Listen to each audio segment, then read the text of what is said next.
Muhammad. Bismillahirrahmanirrahim. Assalamualaikum warahmatullahi wabarakatuh. Waalaikumsalam warahmatullahi wabarakatuh. Ada di bawah situ. Assalamualaikum warahmatullahi wabarakatuh. Alhamdulillah wassalatu wassalamu ala Rasulillah wa ala alihi wa sahbihi wa man tabi'ahu wa mawala. Yang saya hormati Ibu Rektor Universitas Islam Negeri Sultan Syarif Hidayatullah Jakarta, Profesor Dr. Hajjah Amani Lubis LCMA. Ya. Kemudian Mohon koreksi Ustadz, nama universitasnya UIN Syarif Hidayatullah, nggak ada Sultan. Universitas Islam Negeri Syarif Hidayatullah Jakarta. Mohon maaf Ibu. Kemudian Ketua Prodi PAI Bapak Dr. Andes Abdul Haris MAG. Adik-adik mahasiswa Himpunan Mahasiswa Program Studi Agama Islam. Saya diberi tema modernisasi beragama dalam bingkai kebinekaan. Modernisasi diterjemahkan dalam kata al-hadatsah.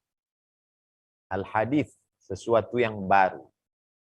Apakah agama Islam itu menolak sesuatu yang baru? Kalau kita baca dalam sejarah, ketika terjadi perang Khandaq, yang perang itu disebut dengan perang Ahzab, karena di situ berkumpulnya hizib, ada Yahudi, ada musyrik yang berkoalisi. Koalisi Ahzab, koalisi partai-partai dalam tanda petik. Lalu kemudian seorang sahabat bernama Salman Al-Farisi bertanya, "Wahai Rasulullah, apakah turun wahyu strategi untuk menghadapi Ahzab ini?" Kata Nabi, tidak ada wahyu turun. Kalau begitu bolehkah kita pakai metode yang datang dari Persia? Bagaimana metodenya? Yaitu menggali parit. Parit itu bahasa Arabnya khandak. Maka digalilah parit, lalu setiap beberapa meter penggalian parit itu ada pos. Itulah yang disebut sekarang dengan Masjid 7. Karena ada 7 pos penjagaan sahabat saat menggali parit itu. Dan itu tidak ada dalam Al-Quran. Hai orang beriman, kalau kamu menghadapi Ahzab, galilah parit. Tidak ada. Tidak ada dalam hadis Nabi. Nabi memesankan kepada sahabat, kita menghadapi Ahzab, galilah parit. Tidak ada. Strategi menghadapi Ahzab, koalisi itu dengan menggali parit, itu datang dari strategi Persia. Dan Persia itu tidak Islam.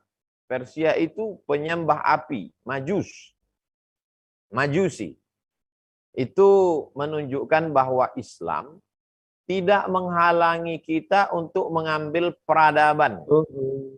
Peradaban dari luar.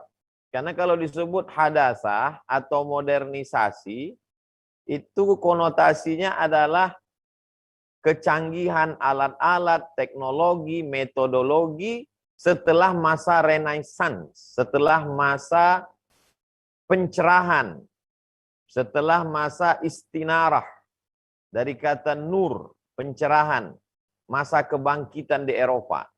Jadi apapun namanya yang datang dari negeri tidak Islam, selama dia ada kebaikan di dalamnya, al-hikmatu dhallatul mu'min. Hikmah itu milik orang beriman, tapi hilang. Kita punya cincin kita itu hilang. Ditemukan oleh tetangga kita yang tidak Islam. Maka kita tetap berkata, itu cincinku. Hanya saja kamu yang menemukannya. Al-hikmatu dhallatul mu'min, aina wajadaha fahuwa ahaqqu biha. Dimanapun dia mendapatkannya, dialah yang paling berhak untuk mengambilnya kembali. Maka Islam tidak menolak internet. Islam tidak menolak metode belajar secara online. Kalau itu dianggap sebagai sebuah kemodernan, al-hadatsah. Tapi kalau dia terkait dengan akidah, maka Islam amat sangat tegas. Lakum dinukum waliyadin. Selama tidak terkait dengan akidah. Selama dia hanya sebuah metode, sebuah alat, sebuah cara.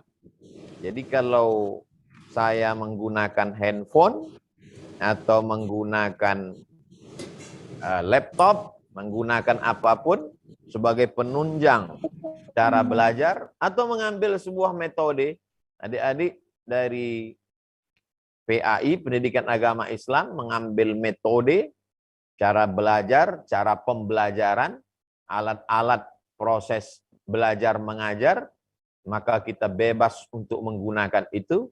Kenapa demikian? Karena Islam tidak menolak hadasah. Bahkan dalam tempat ibadah sekalipun. Bukan ibadahnya, tempat ibadah.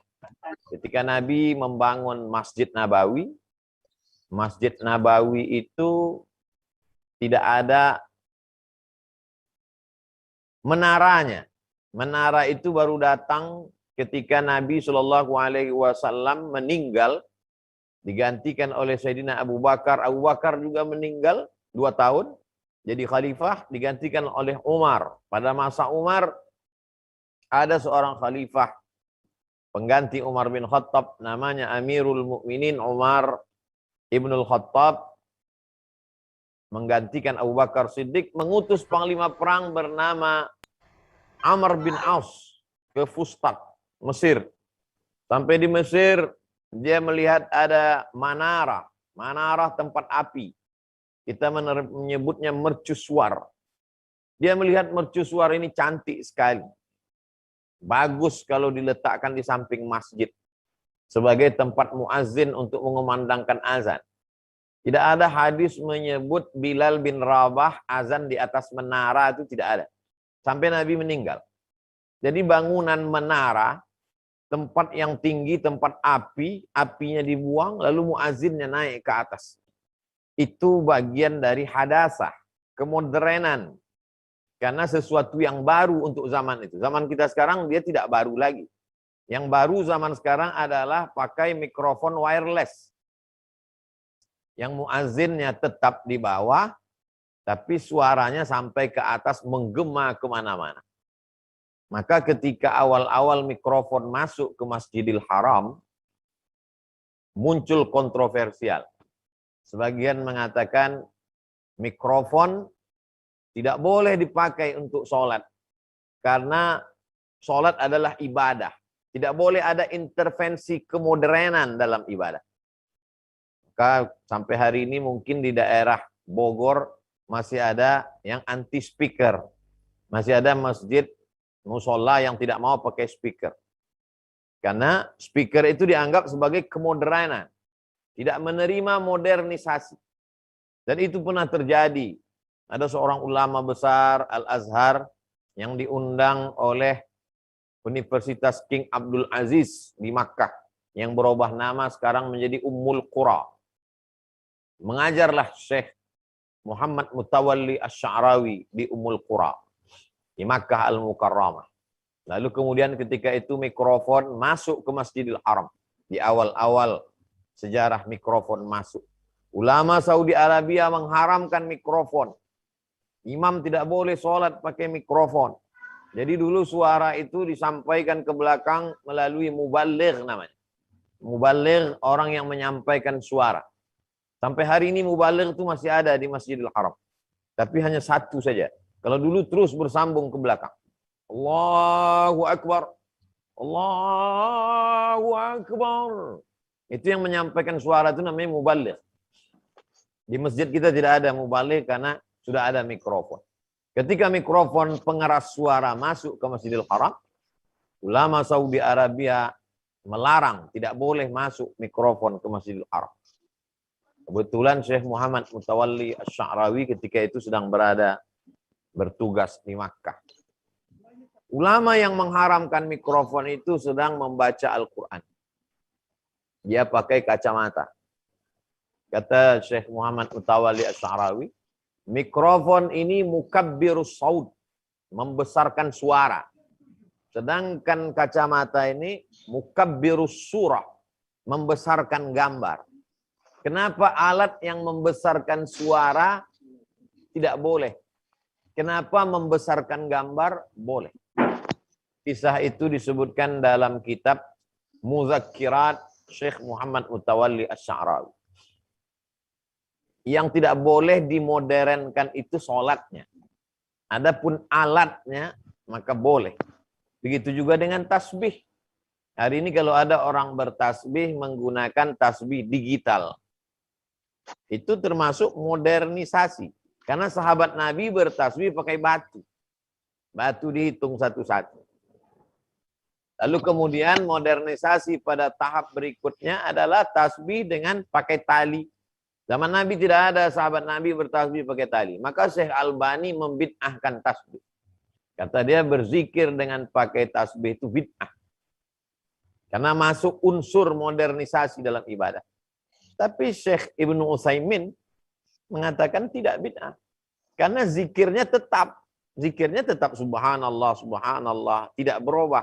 Yang berubah itu adalah alat penghitungnya. Dan alat tidak masalah. Karena dia bukan ibadah. Ini sekilas tentang modernisasi. Jadi yang saya sebutkan, dari mulai strategi perang, sampai bangunan menara, sampai penggunaan alat tasbih, digital, sampai penggunaan. Nah, ini semuanya adalah salah satu contoh Islam tidak menolak modernisasi. Selanjutnya tema kita, modernisasi beragama dalam bingkai kebinekaan. Islam itu tidak menghancurkan kebinekaan. Pertama, kebinekaan suku. Jadi ada sahabat Nabi itu yang orang Roma, namanya Suhaib Ar-Rumi.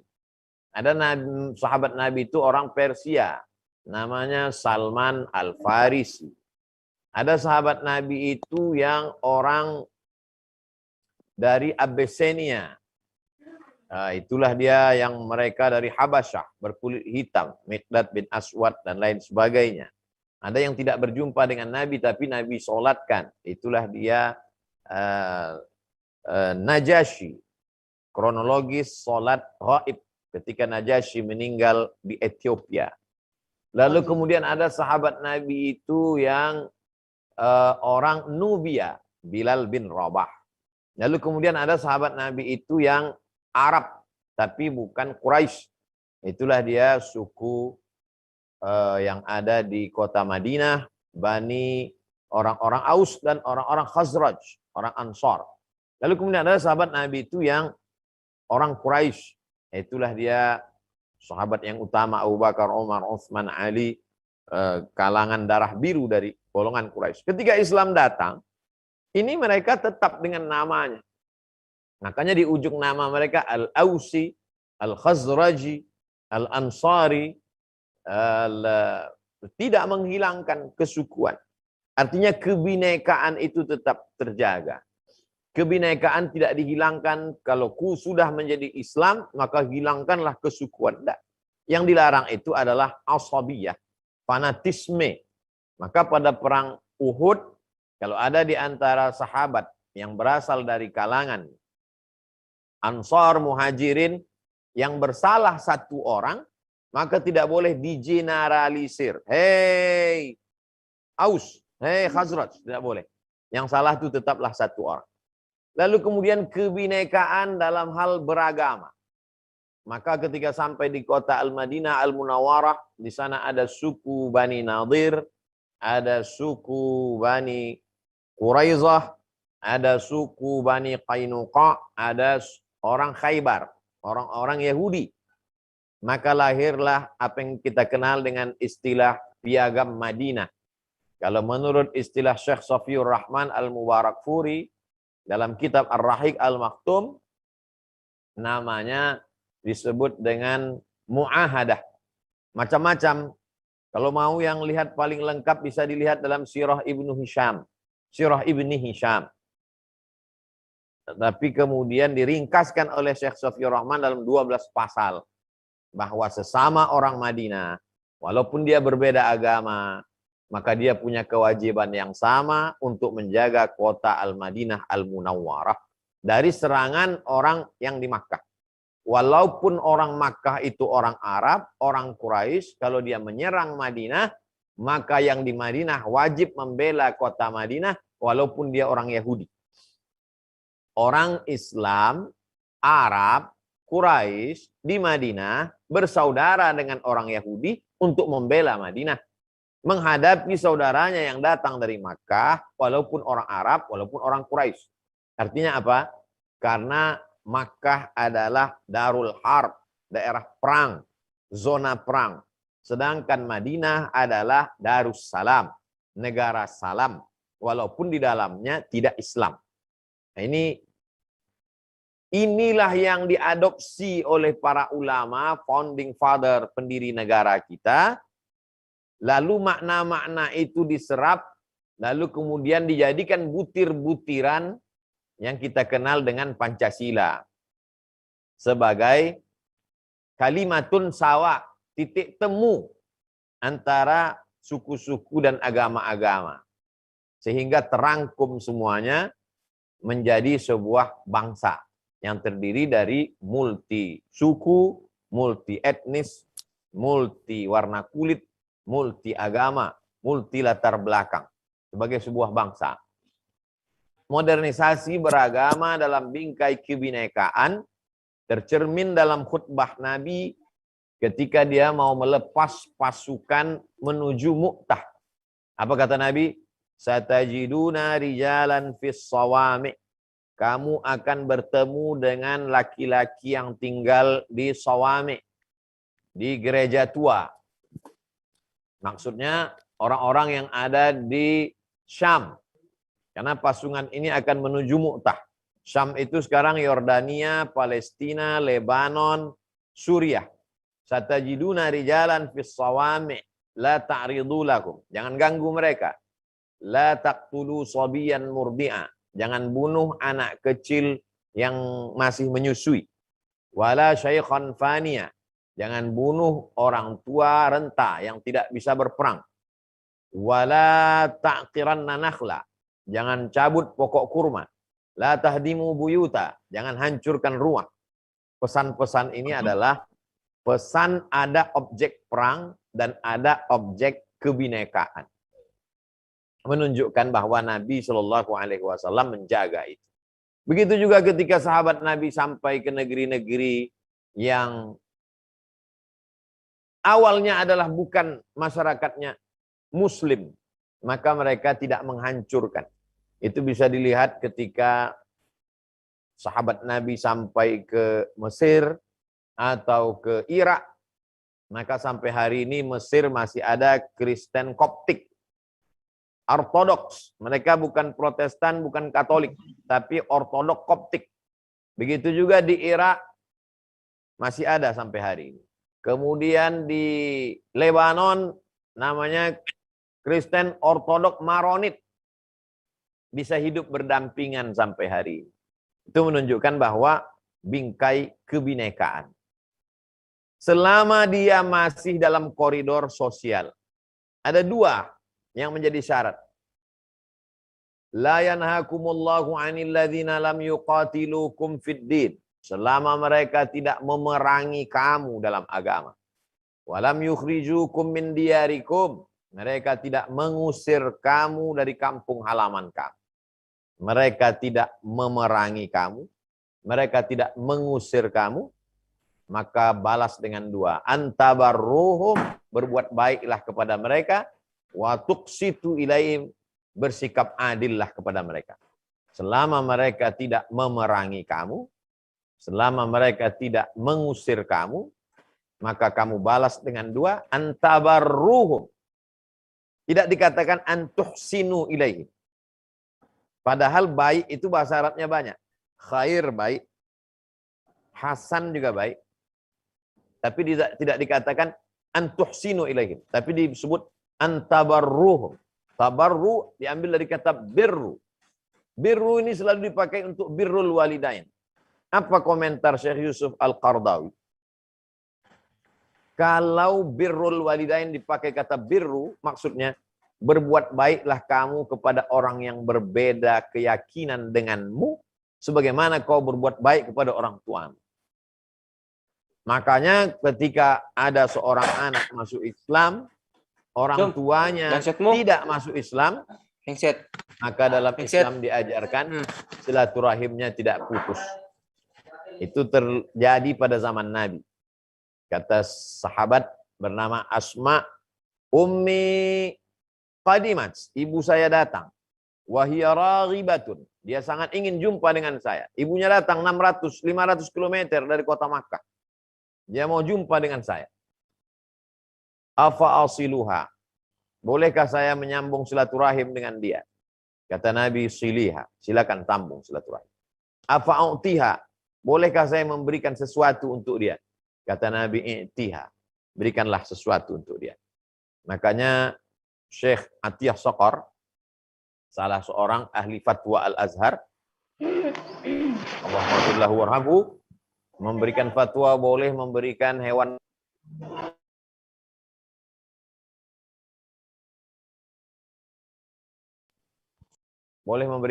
kurban sunat Beasiswa. pada berbeda agama. Ini tentang bagaimana Islam melihat bingkai kebinekaan.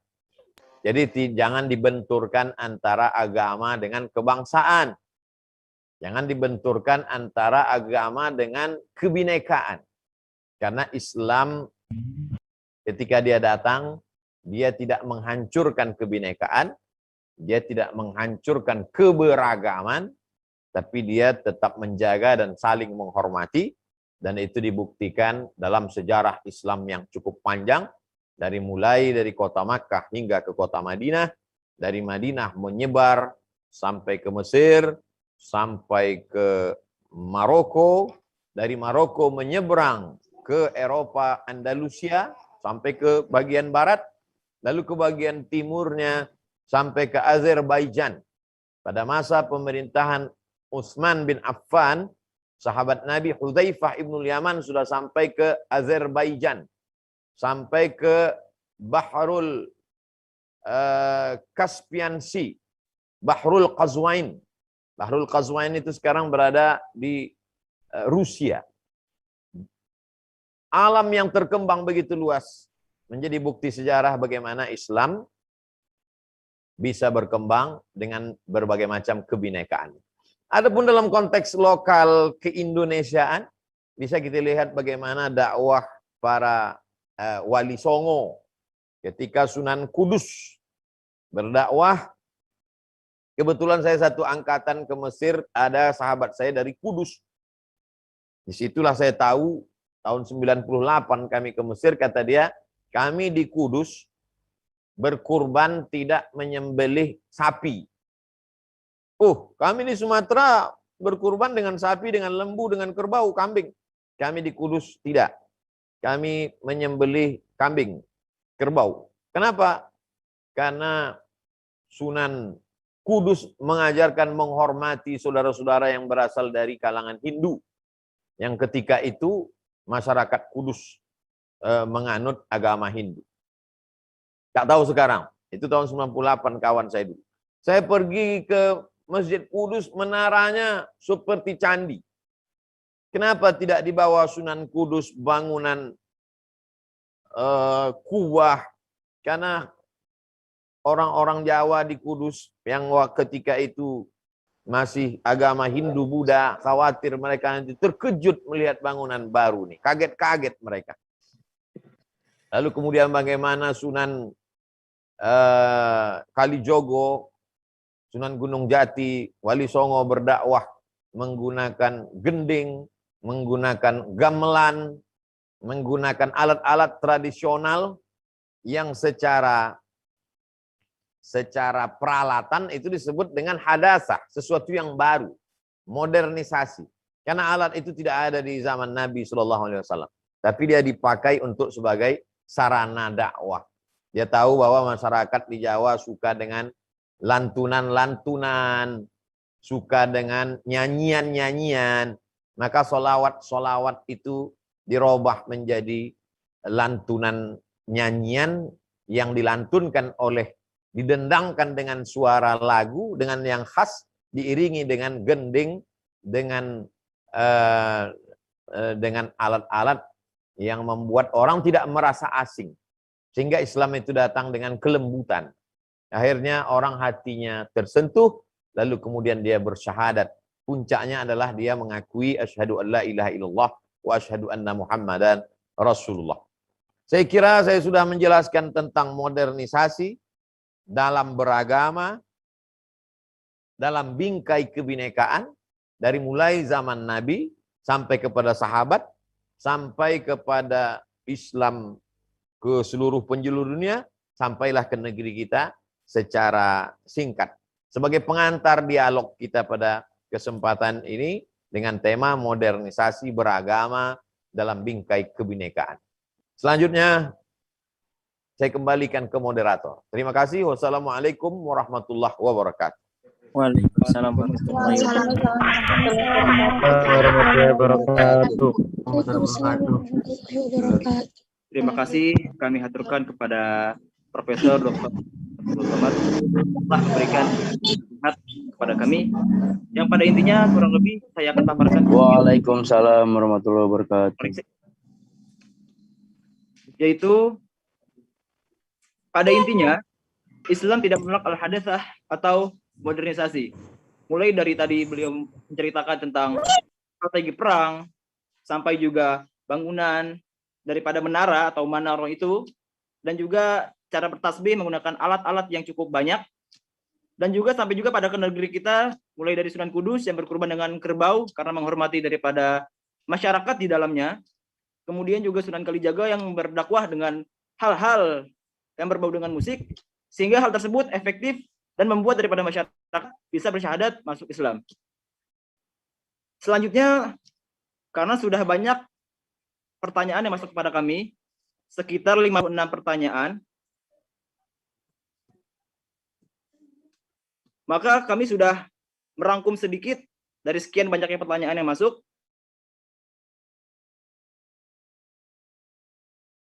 Para Profesor Dr. Ustadz Abdul Somad.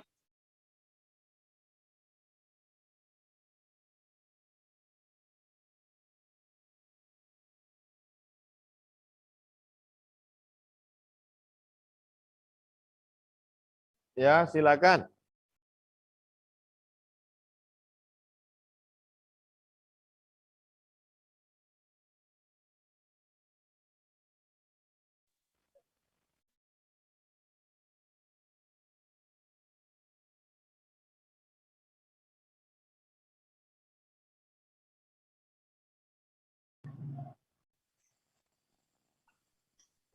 Baik, mohon maaf saya ulangi.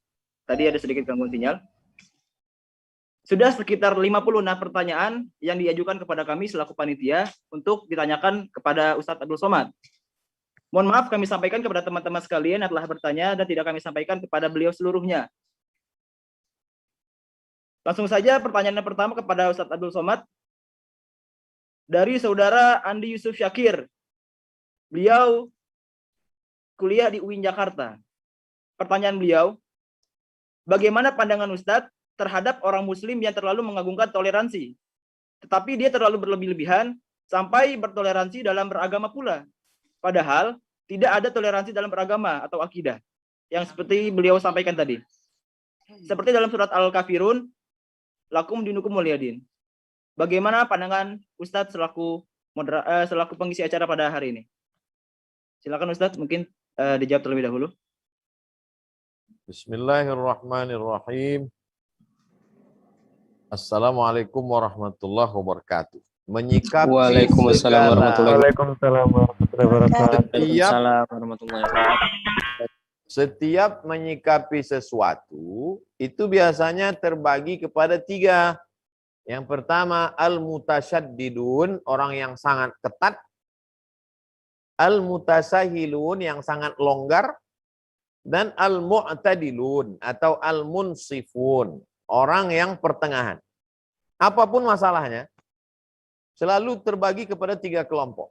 Ekstrim kanan, ekstrim kiri, dan moderat. Mu'tadilun, mutasyaddidun, mutasahilun, mu'tadilun. Ekstrim kanan, ketat. Tidak sama sekali. Ekstrem kiri longgar. Sampai tidak ada lagi rambu-rambunya. Sedangkan saya pakai yang tengah. Dalam hubungan sosial, teman-teman SD saya, satu kelas dulu ada yang Buddha. Ketika kami reuni, saya mengundang dan mereka datang, bertemu, makan bersama, buat acara.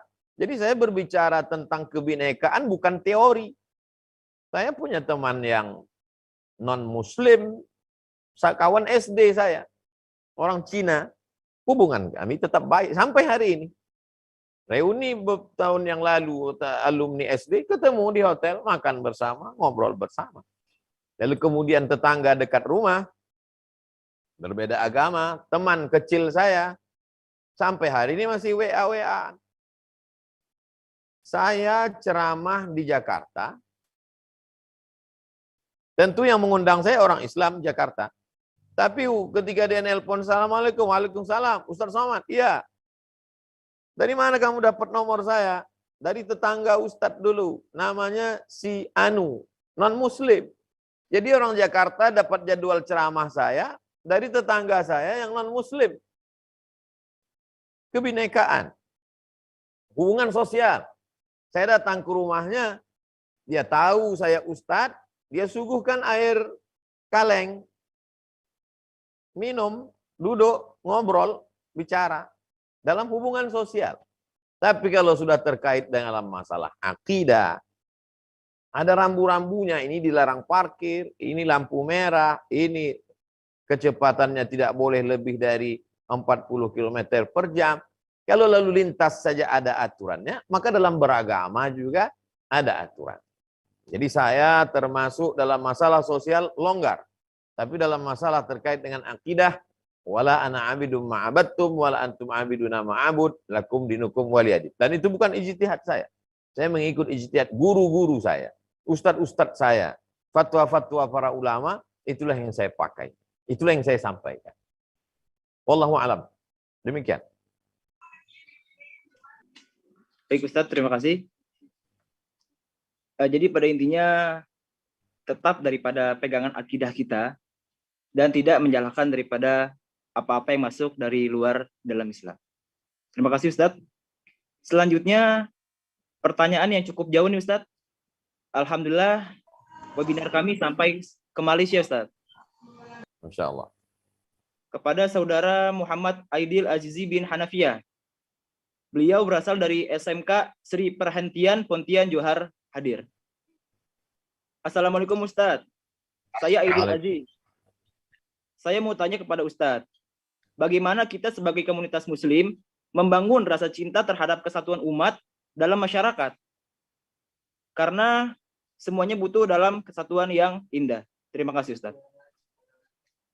Ada perbedaan dalam bidang fikih.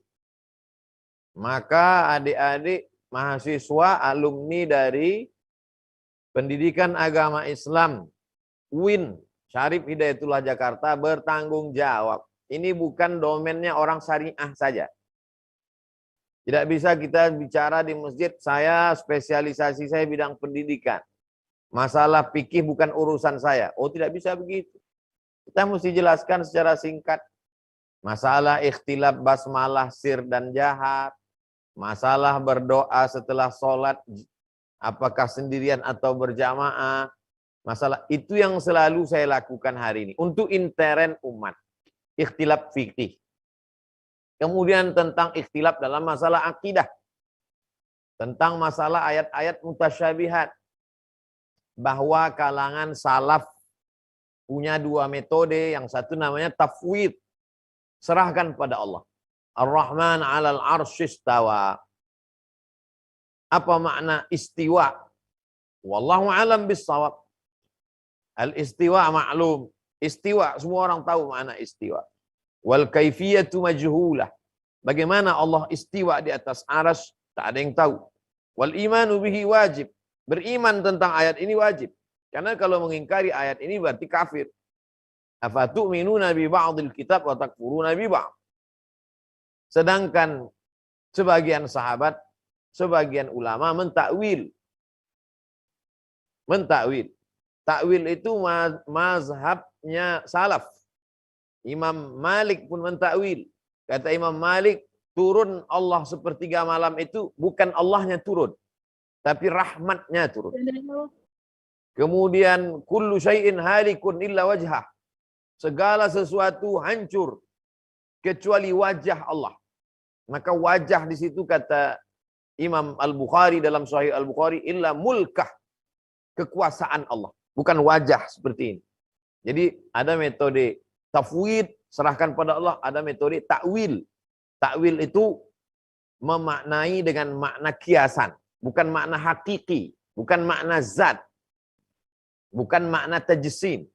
Nah, jadi kita sebagai orang yang spesialisasi bidang agama Islam, terlepas dari disiplin jurusannya, maka dia mesti mampu menjelaskan kepada masyarakat untuk intern.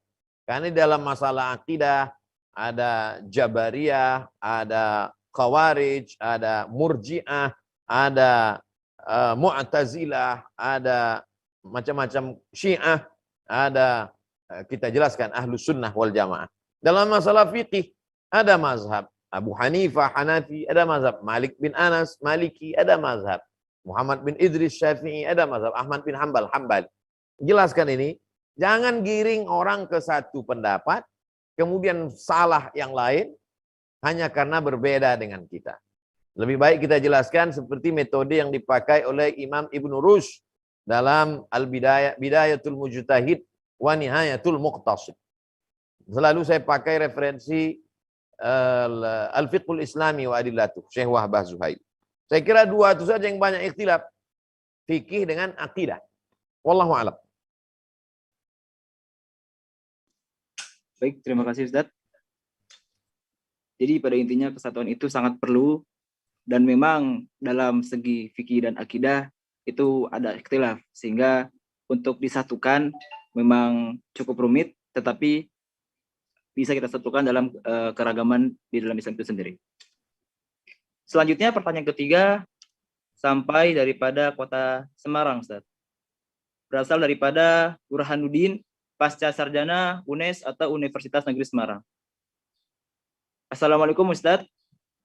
Kebinekaan bukan hanya masalah perbedaan, yaitu tentang adat budaya, tradisi, dan lain-lain. Tetapi juga perbedaan agama, dan setiap perbedaan tentu diperlukan sikap toleransi. Saat ini, banyak dari sebagian orang atau kelompok-kelompok tertentu mengartikan toleransi dengan cara ikut serta turut berbaur dalam kebiasaan serta ritual dan lain-lain. Dalam agama Islam sendiri, tentu cara tersebut tidak sejalan dengan ajaran. Lalu seperti apa sebenarnya esensi dari sikap toleransi dalam agama Islam? Terima kasih Ustaz. Coba nanti adik-adik cari di Google, di YouTube, tulis Islam di Champa. Champa itu Kamboja, Vietnam. Dia masih Melayu. Tapi sudah terlalu jauh dengan Melayu Semenanjung, Malaysia, dengan Sumatera, dengan Kalimantan. Tapi secara asalnya Champa. Jadi Raja Champa ini ingin kombinasikan antara Islam dengan Hindu. Karena dikhawatirkan terjadi konflik. Karena masyarakatnya ketika itu dua.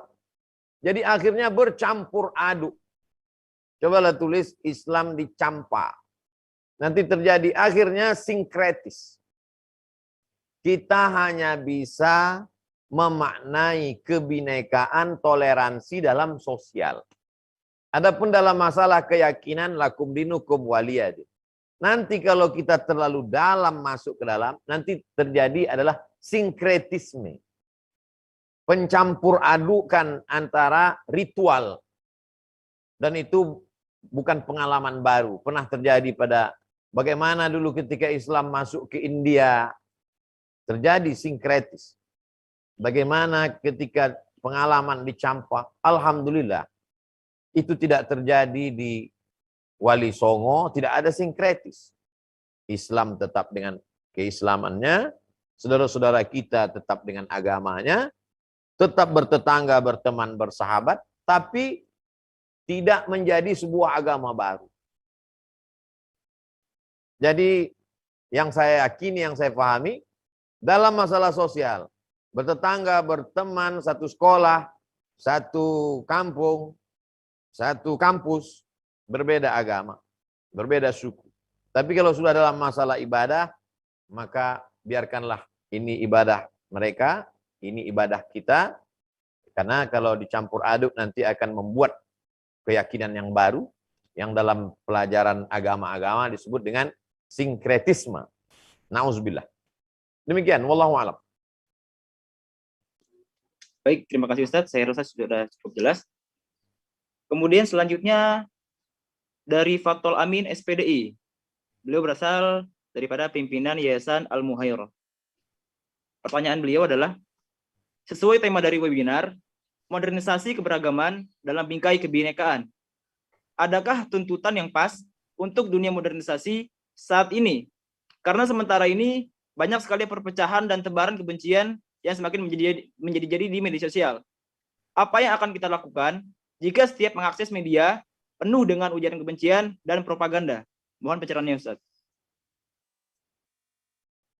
Hampir seluruh negara, baik negara maju maupun berkembang, sedang menghadapi angin kencang bernama sosial media.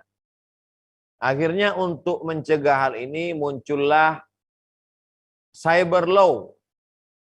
Karena munculnya cyber crime, kejahatan dunia cyber. Dalam dunia bisnis ada tipu-tipu, bisnis bohong-bohong, investasi bodong melalui cyber. Dalam bidang hate speech, ujaran kebencian, maka untuk menjerat ini ada yang disebut dengan UU ITE, ada yang disebut dengan macam-macam undang-undang. Itu adalah kesepakatan manusia yang hidup di zaman tertentu, di belahan bumi tertentu, untuk mengatasi masalah bersama. Karena kalau dibiarkan ini, pembicaraan orang di rumahnya, di dalam kamarnya, berdua dengan istrinya, keluar rumah, itu kan mengerikan. Didengar orang. Pembicaraan orang di dalam masjidnya, dalam mimbar mihrabnya, dalam dialog berdua, tiba-tiba bocor keluar. Nah, itu pasalnya mesti jelas. Apakah dia dikatakan ujaran kebencian?